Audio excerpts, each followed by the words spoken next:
ఓం శ్రీ సద్గురుభ్యో నమః. ఈరోజు 13వ తారీఖు గురువారము, జూలై నెల 2023 సంవత్సరము. రమణ భాషణములు అనే గ్రంథంలో 73వ ప్రశ్నకు లక్ష్మి అమ్మగారు చదివి వినిపిస్తూ వివరిస్తారు. 73వ ప్రశ్న కాదేమో. పరమభక్తుడు నిరాడంబరుడు ఒక శిష్యుడు, వాని బిడ్డ 3 ఏండ్లవాడు, ఒకే ఒకడు చనిపోయాడు. అది అయిపోయింది కదండి. ఇది అయిపోయింది. మరి బుక్ మార్క్ అక్కడ పెట్టినట్టు. చనిపోతే అతను చెప్పారు కదా.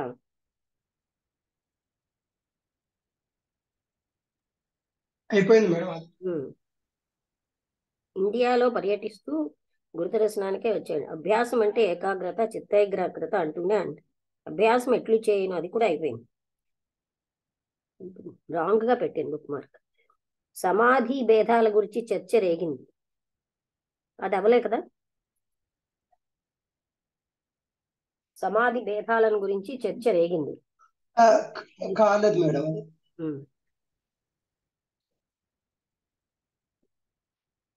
ఇంద్రియ ప్రవృత్తులు తమస్సులో అడిగినప్పుడు అది గాఢ నిద్ర, వెలుగులోనైతే సమాధి. నిద్రిస్తూ ప్రయాణికుడు వాహనం కదలికలు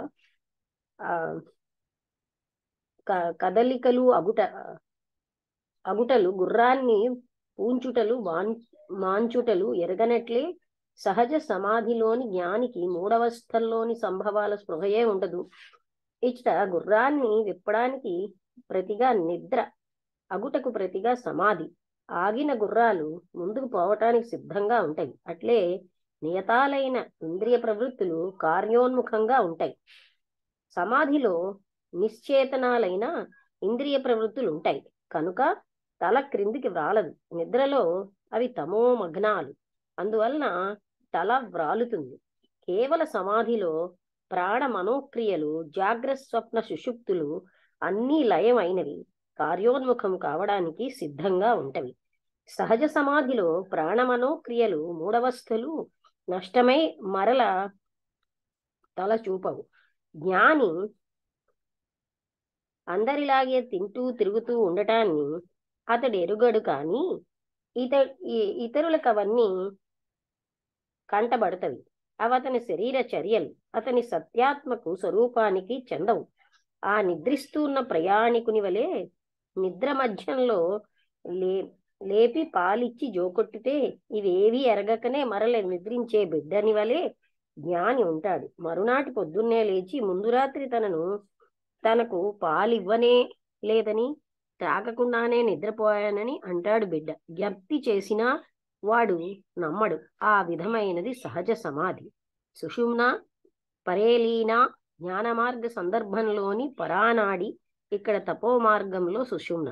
సుషుమ్న పరేలీన అంటే జ్ఞాన మార్గ సందర్భంలోని పరానాడి, ఇక్కడ తపో మార్గంలో సుషుమ్న.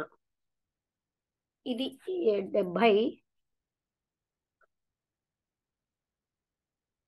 75ది. అంటే 82 ఒక దగ్గర, 75 ఒకటి. 76 సద్గురువు భక్తులకు కొన్ని కథలు చెప్పారు. శ్రీకృష్ణుడు ఏకనాథునికి చేసిన 12 ఏండ్ల సేవ, పాండురంగడు సక్కుబాయిని ఇంటి చెర తప్పించి పండరికి చేసిన వైనం వర్ణించారు. ఆ తర్వాత 1896లో తాము మధురై నుండి తిరువణ్ణామలై వచ్చేటప్పుడు దారిలో ఒక గూఢ చరితుడైన మౌల్వి తనకు అగపడి మాట్లాడి ఉన్నట్లుండి అదృశ్యమైన గాథను స్మరించారు. అది 76. 77 గ్రాంట్ డఫ్ భగవాన్ జీవికలో ఏదేని ముంగినను కలిసిన సందర్భం కలదా అని ప్రశ్నించాడు. ముంగిననా? ఏదేని ముంగిసను.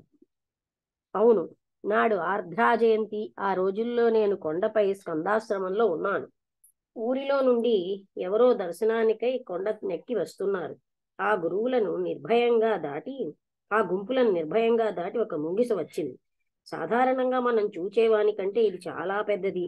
అన్నింటి వలె బూడిద రంగులో కాక ఇది బంగారు వన్నెలో ఉంది.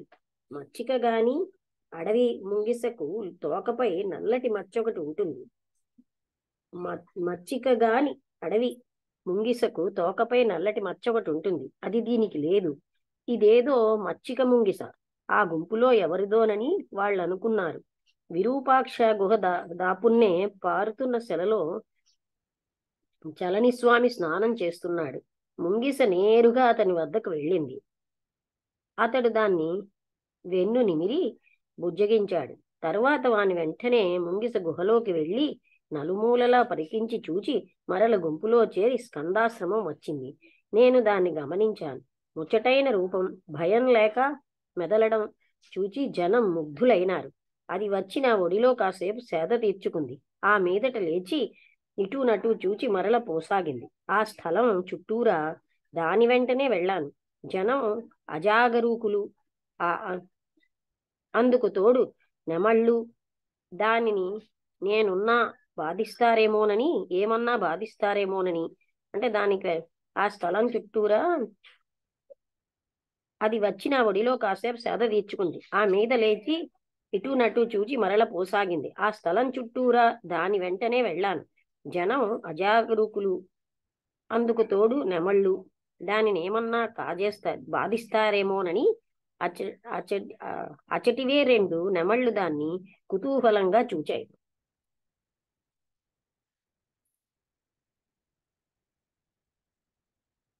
ముంగిస వాటిని లక్ష్య పెట్టకుండా అక్కడ ఇటు అటు కాసేపు తిరిగి ఆశ్రమానికి ఆగ్నేయంగా రాళ్లలోకి వెళ్ళిపోయింది.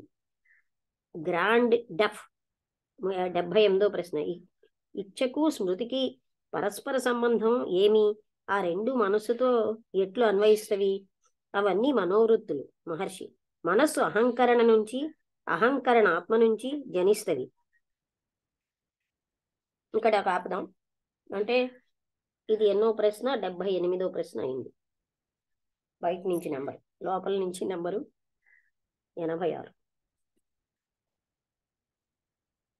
అంటే అది మొదటి నుంచి విన్నారు కదా.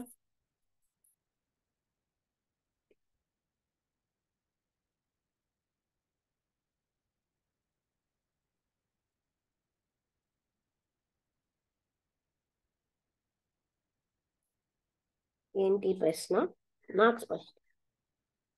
అదే డాక్టర్ బెర్నార్డ్ బే, అమెరికన్ కెమిస్టు. అది కాదు, ఇది 75. సమాధి భేదాలను గురించి చర్చ రేగింది. అక్కడి నుంచి మొదలెట్టాం. అంటే ఇంద్రియ ప్రవృత్తులు తమస్సులో అడిగినప్పుడు అది గాఢ నిద్ర, వెలుగులోనైతే సమాధి. నిద్రిస్తున్న ప్రయాణికుడు వాహనం కదలికలు, ఆగుటలు, గుర్రాన్ని పూడ్చుటలు, మాన్పుటలు ఎరగనట్లే సహజ సమాధిలోని జ్ఞానికి 3 అవస్థల్లోని సంభవాల స్పృహయే ఉండదు. ఇచుట గుర్రాన్ని విప్పడానికి ప్రతిగా నిద్ర, అగుటకు ప్రతిగా సమాధి. ఆగిన గుర్రాలు ముందుకు పోవటానికి సిద్ధంగా ఉంటాయి. అట్లే నియతాలైన ఇంద్రియ ప్రవృత్తులు కార్యోన్ముఖంగా ఉంటాయి. సమాధిలో నిశ్చేతనాలైన ఇంద్రియ ప్రవృత్తులు ఉంటాయి కనుక తల క్రిందికి వాలదు. నిద్రలో అవి తమోమగ్నాలు, అందువలన తల వ్రాలుతుంది. కేవల సమాధిలో ప్రాణమనోక్రియలు, జాగ్రత్త స్వప్న సుషుప్తులు అన్నీ లయం అయినవి, కార్యోన్ముఖం కావడానికి సిద్ధంగా ఉంటవి. సహజ సమాధిలో మనోక్రియలు 3 అవస్థలు నష్టమై మరల తల చూపవు. జ్ఞాని అందరిలాగే తింటూ తిరుగుతూ ఉండటాన్ని అతడెరుగడు. కాని ఇతరులకు అవన్నీ కంటబడతవి. అవతని శరీర చర్యలు అతని సత్యాత్మక స్వరూపానికి చెందవు. ఆ నిద్రిస్తున్న ప్రయాణికుని వలె నిద్ర మధ్యంలో లేపి పాలిచ్చే జోకొట్టితే ఇవేవి ఎరగకనే మరల నిద్రించే బిడ్డని వలె జ్ఞాని ఉంటాడు. మరునాడు పొద్దున్నే లేచి ముందు రాత్రి తనకు పాలు ఇవ్వనే లేదని, త్రాగకుండా నిద్రపోయానని అంటాడు బిడ్డ. జ్ఞప్తి చేసినా వాడు నమ్మడు. ఆ విధమైంది సహజ సమాధి. సుషుమ్న, పరేలీన జ్ఞాన మార్గ సందర్భంలోని పరానాడి, ఇక్కడ తపో మార్గంలో సుషుమ్న. సద్గురు భక్తులకు 76 ప్రశ్న. కొన్ని కథలు చెప్పారు. అదేంటంటే శ్రీకృష్ణుడు ఏకనాథునికి చేసిన 12 ఏండ్ల సేవ. పాండురంగడు సక్కుబాయిని ఇంటి చెర తప్పించి పండరికి పోజేసిన వైనం వర్ణించారు. తర్వాత 1896లో తాము మధురై నుండి తిరువణ్ణామలై వచ్చేటప్పుడు దారిలో ఒక గూఢచరితుడైన మౌల్వి తనకు అగపడి మాట్లాడి ఉన్నట్లుండి అదృశ్యమైన గాథను స్మరించారు. గ్రాండ్ ఆఫ్ భగవాన్ జీవితంలో ఏదేని ముంగిసను కలిసిన సందర్భం కలదా అని ప్రశ్నించాడు. అది మీకు అర్థమైంది కదా. ఇప్పుడు ఎవరైనా చెప్తారా?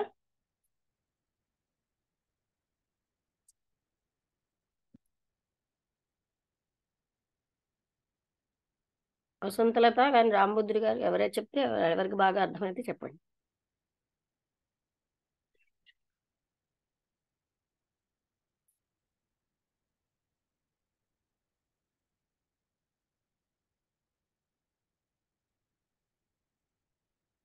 వసంతలత చెప్తావా?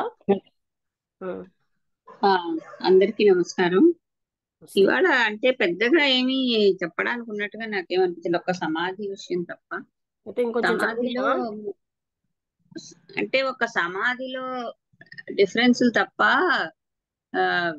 ఏంటది మిగతా వృత్తి స్టోరీయే. అది ఏమిటి దాని నుంచి ఆయన చెప్పదలుచుకున్నారో తెలియలేదు.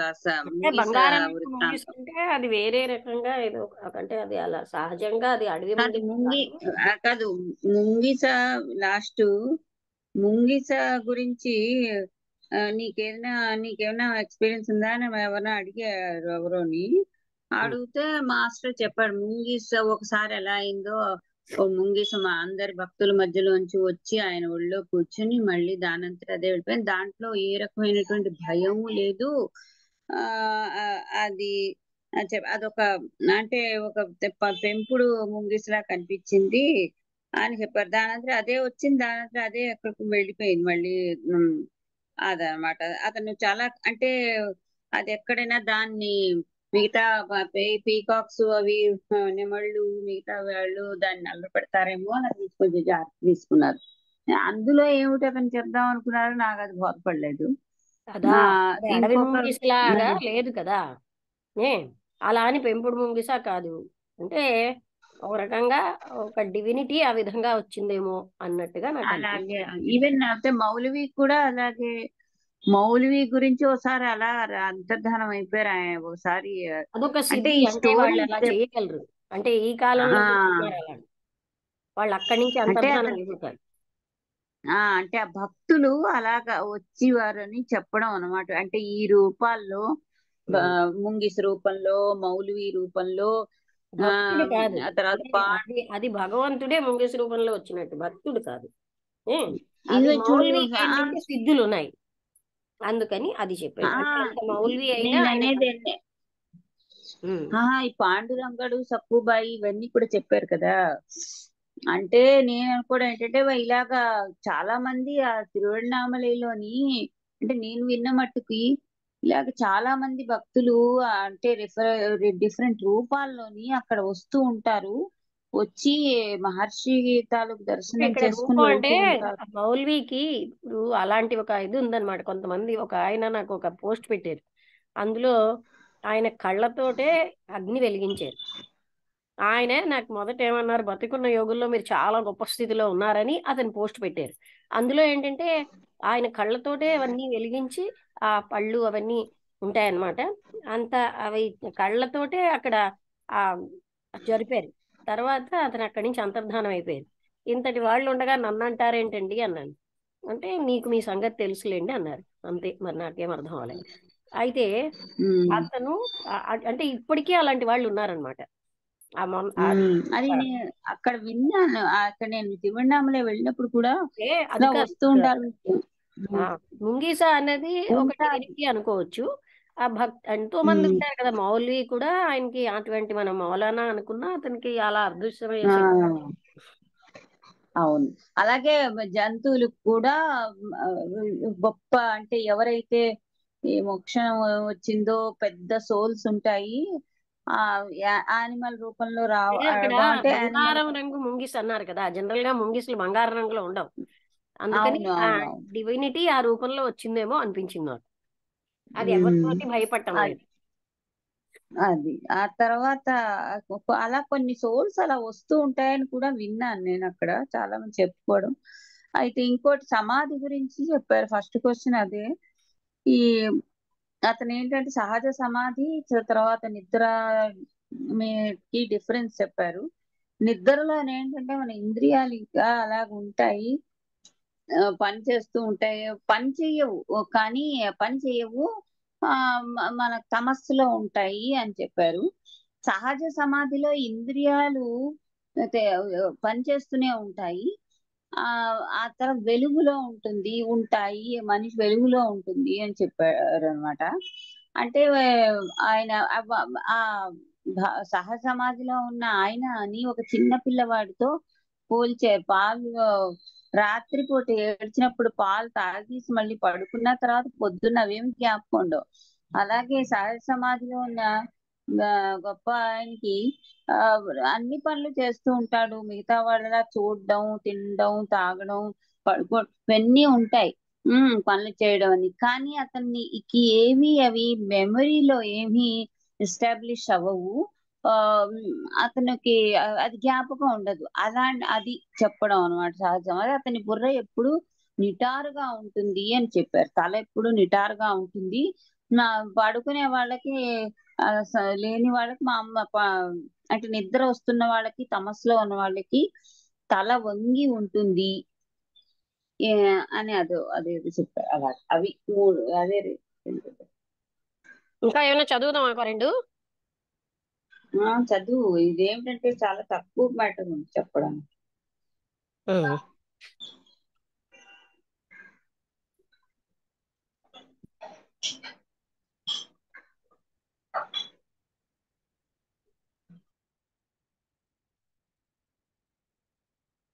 అంటే ఇందులో చెప్పడానికి అది మనకి ఇంకా టైం కూడా ఉంది.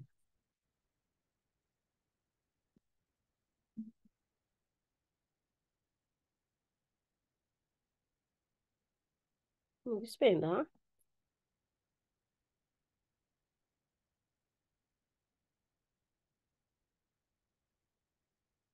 ఉమ్.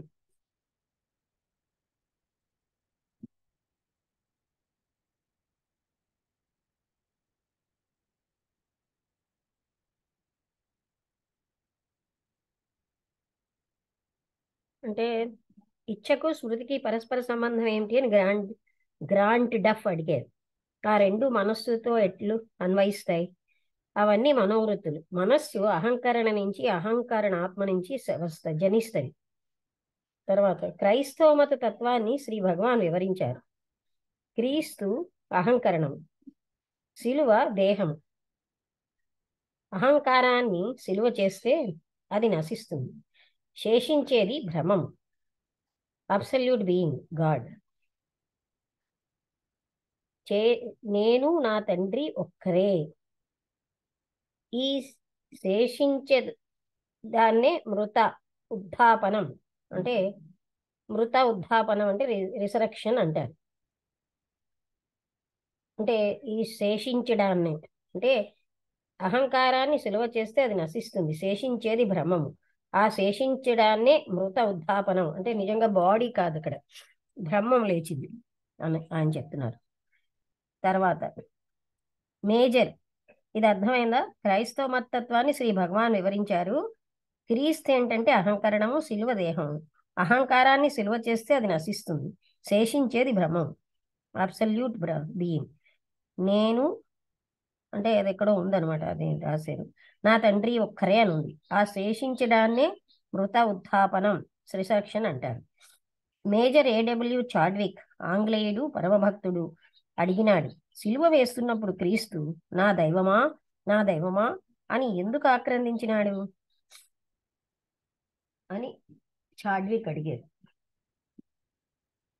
అంటే మహర్షి, ఆయనతో కూడా సిలువ వేసి ఉన్న ఇద్దరు దొంగలకై ప్రార్థించుట కావచ్చు.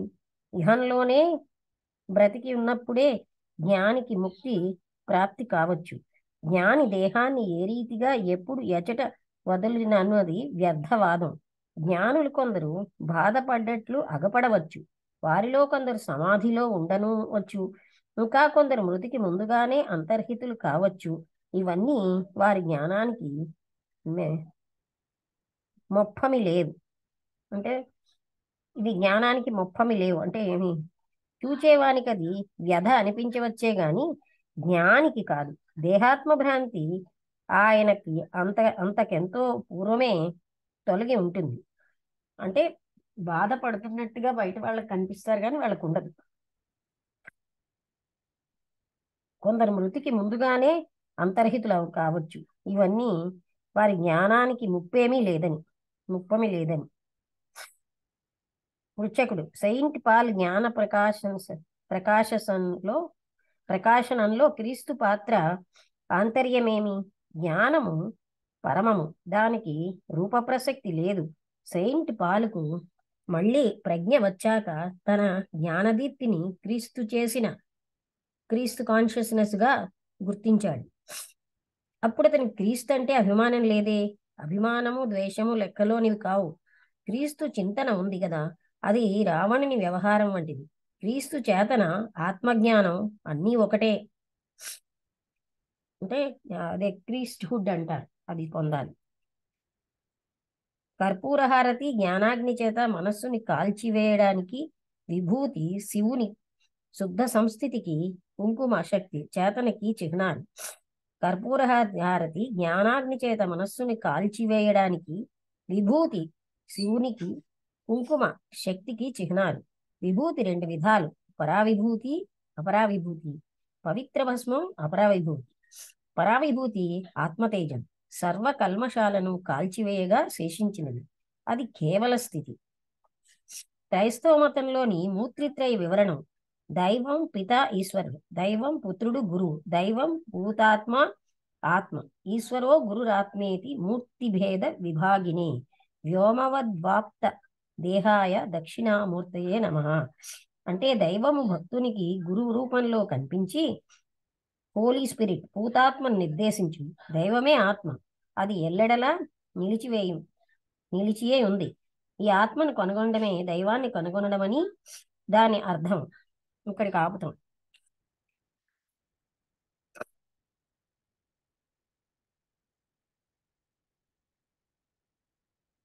అర్థమైందా? అంటే రాంబుద్ధుడు గారు, మీకు ఎంత జ్ఞాపకం ఉంటే చెప్పండి, నేను మిగతా క్వశ్చన్స్ చెప్తాను. తర్వాత వసంతలకి మిగతాది చెప్తాను.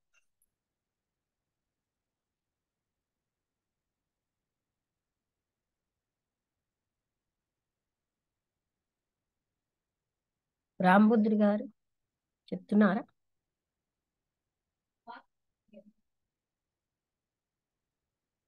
మొట్టమొదట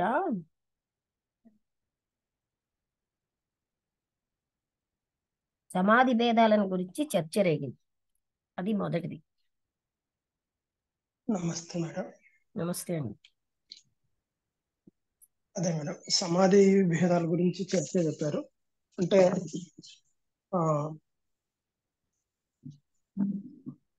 అంటే సమాధిలో ఉన్నప్పుడు ఎలాంటి స్థితి ఉంటది, అంటే నిద్రలో ఉన్న స్థితి అనేది చెప్తారు.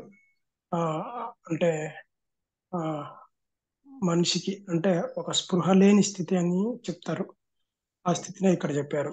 మళ్ళీ భోంచేసి పడుకోవడము, అసలు జ్ఞాపకం అనేది అంటే ఈ ఈ లోకానికి సంబంధం లేకుండా ఆ యొక్క బ్రహ్మానందంలో నిలబడి ఉండడం అనేది మనకు అర్థం అవుతున్నది. దాన్ని బట్టి ఇదే స్థితిని అంటే కొంతమంది, అంటే ఇప్పుడు నాకు తెలిసినంత వరకు ఇదే, అంటే ఇప్పుడు వింటున్నాను కాబట్టి ఇది ఉదాహరణ చెప్పవలసి వస్తుంది, అందుకే చెప్దామని అనిపిస్తుంది. అంటే మాస్టర్ గారు, అంటే భరద్వాజ మాస్టర్ గారు ఈ స్థితిని నేను అనుభవించాను అని చెప్పేసి ఆయన చెప్పారు. అంటే అక్కడ షిరిడీలో బాబా దర్శనం అయిన తర్వాత ఒక 4 గంటలు ఆ స్థితిని అనుభవించాను నేను. ఆ తర్వాత కూడా కొన్ని రోజులు ఎడతెగని ఇదే పరిస్థితిలో నేను నిలబడిపోయాను. నేను ఏం తింటున్నానో తెలియదు, ఎలా ఉంటున్నానో తెలియదు. ఒక ఆ, అంటే బ్రహ్మానందమైన స్థితి అది, ఇంకా మనం వర్ణించడానికి వీలు కాదు అనే స్థితి ఆయన వర్ణించారు. అదొకటి గుర్తుకొచ్చింది కాబట్టి చెప్తున్నాను మేడం. అదొకటి. అలాగా ఇంకా అలాగనే ఇప్పుడు ఈ ముంగిస గురించి కానీ ఇవి ఇవి అంటే ఒక డివైన్ ఆ, ఆ, అంటే ఒక సిద్ధుల దగ్గరికి అలాగా డివైన్ పవర్ అనేది అలాగో ఒక రూపం సంతరించుకొని అలాగ రావచ్చు అనేది అనిపిస్తున్నది. అదొకటి. ఆ, ఇంకా రమణ మహర్షి గారు గుర్తు చేసుకున్నారు అంటే పాండురంగ భక్తుల గురించి ఆ, కొన్ని విషయాల్ని అంటే ఏకనాథ అది మహర్షికి మౌలానా ఏమో ఒక ఆ, అతను తనకు కనబడి, మౌలానా అంటే ఆ, ముస్లిమ్స్ గురువు, ఆయన ముస్లిం సడన్ గా అదృశ్యం అయిపోయాడని అదొకటి చెప్పారు. అది దానికి సంకేతం ఏంది మేడం అలాగా? అంటే ఆయన తనకి చెప్తున్నారనమాట, అలా మౌలానా కూడా అటువంటి స్థితి ఉంది అని, అది ఒక సంఘటనగా చెప్పారు. అవునండి. అదే మేడం అంటే ఈ ఏకనాథ మహర్షికి అంటే ఏకనాథ మహారాజు ఆ ఆ యొక్క పాండురంగడు సేవ చేసిన ఆ అదంతా నేను వెళ్ళాను మేడం అక్కడ. ఒకటి గుర్తు చేసుకుంటున్నాను. అంటే ఆయన ఇల్లు అక్కడ పాండురంగడు సేవ చేసిన తర్వాత అదృశ్యమైన ప్లేస్ అవన్నీ చూశాను మేడం. అదొకటి 12 ఏళ్ళు చేసేట అలాగా. ఇంకా పాండురంగడు. అవును అవును మేడం, 12 ఏళ్ళు ఆ ఇంట్లో సర్వీస్ చేశారు. ఆ ఇల్లు ఇప్పటికి కూడా చాలా గొప్పగా ఉంది. అంటే ఆ ఆ కాలంలోనే ఒక టేకు తోటి కట్టించిన లాగా ఉంది. అంత పెద్ద ఇల్లు, చాలా బ్రహ్మాండంగా ఉన్నది. ఆ, ఆయన ఆయన అక్కడ ఏకనాథ మహారాజు ఉన్న ప్లేస్ అది. అదే అది కూడా చెప్పారు, ఇంకా ఏకనాథుడికి 12 ఏళ్ళు సేవ చేయడం, అలాగే ఉమ్, సతీ సక్కుబాయిని ఆ చెర నుంచి అంటే అదే వాళ్ళ ఇల్లు అన్న దాంట్లో నుంచి విడిపించి పండరీపురానికి తీసుకురావడం, ఇవన్నీ కూడా చెప్పారు అని అలా మాట్లాడారు అనమాట అవును మేడం. విభూతి. అవును మేడం, అక్కడ అదే పాండురంగ భక్తుల కథలు అంటే ఇంకా చాలా గొప్పగా ఉంటాయి. అంటే అక్కడ భగవంతుని దృష్టిలో ఆ, కుల వర్ణ మత భేదాలు లేవు అనేది అక్కడ మనకు తెలుస్తుంది. అంటే ఒక అంత్యజుడు ఉంటాడు మెహర్, అంటే ఒక మాదిగ జాతి వ్యక్తి. ఆయన ఆయనను కూడా చోఖా మేళ అంటారు. ఆయన కూడా ఆ పాండురంగ భక్తుల్లో అగ్రగణ్యుడు ఆయన. ఆ, ఆయన చనిపోయిన తర్వాత కూడా ఆమ్, ఆమ్, అంటే పాండురంగడు కలలో కనిపించి జ్ఞానేశ్వర మహారాజు వాళ్ళ నామదేవ్ ఇలాంటి మహాభక్తులకు అందరికీ చెప్పి ఆ ఎముకలు ఆయన దహనం చేసినాక ఎముకల్లో నుంచి నా పాండురంగ నామం వస్తుంది, ఆయన ఎముకలను గుర్తుపట్టి అవి తీసుకొచ్చి నా గుడి ముందర సమాధి చేయండి అని చెప్తారు. ఆ సమాధి ఇప్పుడు కూడా ఉంది మేడం అక్కడ. పాండురంగ పండరిపురంలో ఆ గుడి ముందర ఒక అంత్యజుని సమాధి, అది శోకామేళ సమాధి, భక్త శోకామేళ అంటారు. ఆ సమాధి కూడా ఉంది. అంటే అలాగా అంటే భగవంతుని దృష్టిలో అంటే ఏ ఆయన ఒక భేదాలు లేవు. విభూతులు చెప్పారు భగవంతుడి, అలాగే ఆ, ఇంకా భగవంతుడిని స్మరించారు. అలాగా తర్వాత మౌలానా అవును కోసం చెప్పారు. ఉమ్, తర్వాత అవును మేడం. అతని పేరేంటి, గ్రాండ్ మౌలానా కోసం చెప్పి, అవును మేడం. ఆ, అది మళ్ళా శిలువ గురించి చెప్పారు. శిలువ అంటే అహంకరణ అనేది ఆ, ఆ, అంటే దేహం అనేది ఆ, అని దాని గురించి చెప్పారు. అది కొంచెం నాకు స్పష్టంగా అది కావట్లేదు. ఒకటి లాగా అంటే దేహం అక్కడ చెప్పుకుంటూ ఆయన ఏం చెప్పారంటే, ఆ శిలువ అన్నది, దేహం అన్నది ఉమ్, ఇండికేషన్ దేనికి, అహంకరణ.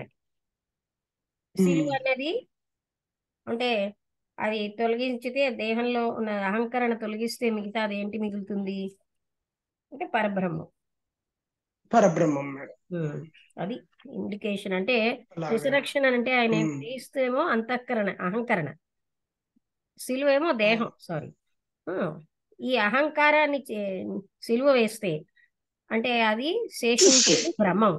అంటే తిరిగి ఆ అవును మేడం. ఉద్ధాపనం అంటే రిసరెక్షన్ అంటే అక్కడ బ్రహ్మం లేచింది కదా, అది రిసరెక్షన్ అన్నాడు. అవును మేడం. అవును మేడం. అంటే దానికి ఆ ఆత్మకు మరణం లేదు, అది మళ్ళీ ఆ, ఆ, అలా ఉంటుంది. చెప్పారు. ఆ, ఎప్పటికైనా ఉంటుంది. అది మూడవ రోజు లేచిన ఆ ఆ అంటే యొక్క ఇప్పుడు స్థితి బ్రహ్మము అనేది. అది అదే చార్లీ కన్నాయన, పునరుత్థానం అంటారు కదా. అదే తర్వాత చార్లీ కన్నాయన నా దైవమా అని ఆయన ఎందుకు ప్రార్థన చేస్తుంటాడు అని అడిగాడు.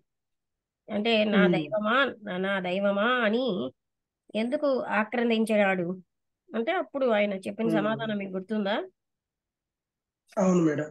అంటే ఏ, ఒక బ్రహ్మవేత్తలు ఏంటంటే ఏ స్థితినైనా మనకు బాహ్యంగా కనిపించే అంటే రోదన కానీ లేకపోతే అంటే ఒక బాధపడడం కానీ బాధ లేకపోవడం కానీ వాళ్ళు ఏ స్థితిలో ఇది చేయొచ్చు. ఎందుకంటే వాళ్ళు ఆల్రెడీ దేహ విముక్తి పొంది ఉంటారు. అంటే మనకు బాహ్యంగా కనిపించేదాన్ని మనం మనం అవన్నీ ఆ, చర్యలను మనం బేరీజ్ వేయకూడదు. అది అది అది ఏంటంటే జ్ఞాని యొక్క స్థితి రకరకాలుగా ఉంటుంది. కాబట్టి దాన్ని మనం అంచనా వేయడానికి లేదు. అంటే ఆయన బాధపడొచ్చు, బాధపడకపోవచ్చు, అంటే అక్కడ లేకపోతే ఇద్దరు ఇంకా దొంగలు ఎన్ని ఉన్నారు కదా, స్థితులు వాళ్ళ కోసమైనా ప్రార్థించవచ్చు అని. అలా కూడా ఉండొచ్చు అనేది చెప్తున్నారు. ఆ, అంటే అక్కడ మనము గమనించాల్సింది ఏంటంటే ఆ, అదే మామూలు వ్యక్తులకి ఏంటంటే మరణ భయం ఉంటుంది. ఆ ఆ, ఇప్పుడు మరణశిక్ష పడిందంటేనే భయము, ఇవన్నీ రకరకాల ప్రకంపనలు. ఆయన జ్ఞాని కాబట్టి ఆ ఆయన భయరహితుడుగా ఉండి వీళ్ళు ఏం చేస్తున్నారో వీళ్ళు అజ్ఞానులు అని చెప్పేసి అనగలిగిన స్థితి ఉంది అని అంటే ఆయన ఏ స్థితిలో ఉన్నారనేది ఆయన జ్ఞాన స్థితి ఎలా ఉందనేది మనం అంచనా వేయడానికి అవకాశం ఉంది. ఆ అంటే వీళ్ళు అజ్ఞానులు, వీళ్ళు ఏం చేస్తున్నారో వీళ్ళకే తెలియదు అనగలిగినారంటే ఆ ఆ స్థితి అనేది ఒక అత్యున్నత జ్ఞానికే ఉంటది కదా అనేది మనం ఇది చేయడానికి ఉంటుంది. అంటే అలాగా జ్ఞానం యొక్క స్థితిని అక్కడ తెలిపారు. ఇంకా అలాగనే ఇంకా ఇంకో లాస్ట్ క్వశ్చన్ ఏదో గుర్తు రావట్లేదు మేడం నాకు. అంటే సెయింట్ పాలు జ్ఞాన ప్రకాశంలో క్రీస్తు పాత్ర ఆంతర్యం ఏమిటి? సెయింట్ పాలు జ్ఞాన ప్రకాశంలో అని పుచ్చకుడు అడిగితే, జ్ఞానం పరమము, దానికి రూప ప్రసక్తి లేదు. సెయింట్ పాలుకి మళ్ళీ ప్రజ్ఞ వచ్చాక తన జ్ఞానదీప్తిని క్రీస్తు చేతనగా గుర్తించారు. అంటే క్రీస్తు కాన్షియస్నెస్ అన్నా అవును బ్రహ్మజ్ఞానం అన్నా ఒకటే. అవును మేడం. అంటే అంటే అతనికి సెయింట్ క్రీస్తు పాల్ అంటే అనే ఆయన అభిమానం లేదుట. అభిమానము ద్వేషము లెక్కలోనికి రావు. క్రీస్తు లెక్కలోనివి కావు. క్రీస్తు చింతన ఉంది కదా, అది రావణుని వ్యవహారం లాంటిది. క్రీస్తు చేతన, ఆత్మజ్ఞానం అన్నీ ఒకటే. అంటే ఇప్పుడు ఆ, ఆయన ఏంటంటే ఆ, ఆయన ఒక గురువులాగా భావించి ఆయన ఆయన ఇదిలో ఉన్నారు కాబట్టి అతనికిట ఆయన అతను చెప్పిన దాంట్లో ఏంటొచ్చిందంటే, క్రీస్తు అంటే ఆ దానికి సెయింట్ పాల్ జ్ఞాన ప్రకాశంలో క్రీస్తు పాత్ర అంటే జ్ఞానం. ఆ, అంటే అతనికి అప్పుడు పృచ్ఛకుడు అప్పుడు అతనికి క్రీస్తు అంటే అభిమానం లేదే అని అడిగారు. అంటే దాంతో ఏమీ సంబంధం లేదు, క్రీస్తు చింతన ఉంది ఆయనకి అని చెప్పారు. అదే మేడం, అదే అలాగా. అంటే ఇక్కడ అంటే సిలువ ఇంకదే విషయంలో గొప్పగా చెప్పారు. రిసరక్షన్ అంటే అదే ఆ మేడం. బ్రహ్మం లేవడం అని చెప్పారు. అవును మేడం. ఆత్మ ఆత్మ అనేది చెప్పారు. అదే ఓకే మేడం. ఉమ్. ఎవరైనా శారదా గాని వసంత గారు గాని ఏమైనా అడుగుతారా, చెప్తారా?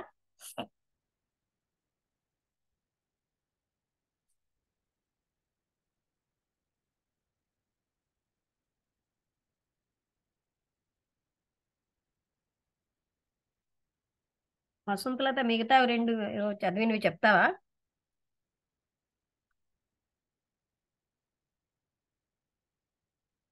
నమస్తే అమ్మా. నమస్కారం. చాలా చక్కటి డిస్కషన్ వినడం జరిగింది. మధ్యలో నేను వేరే ఎవరో వస్తే వెళ్ళడంతో మధ్యలో కొంత పార్ట్ మిస్ అయ్యాను. మీరు చదివిన తర్వాత రాంబుద్ధుడు గారితో వినడం జరిగింది. అదే ముంగిస కథ అది మీరు వసంత గారితో డిస్కషన్ అది. అంటే అక్కడ సమత్వం అనేది అక్కడ చెప్పబోయారు. జంతువు అయినా మనిషి అయినా ఒకేలాగా చూడడం అనేది అక్కడ.